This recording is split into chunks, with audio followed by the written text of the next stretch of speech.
Assalomu alaykum.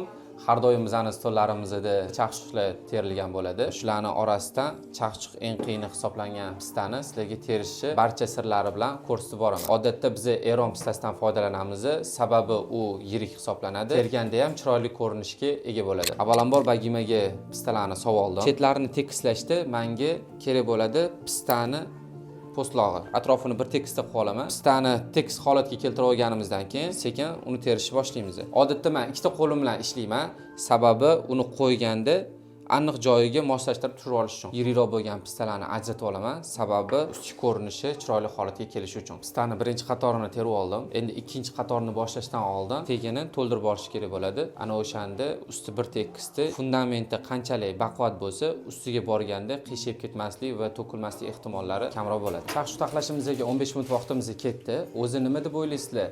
Dasturxonga chaqchuqlarimizni taxlab qo'yish kerakmi, kerak emasmi? Kommentariyada o'z fikringizni qoldiringlar.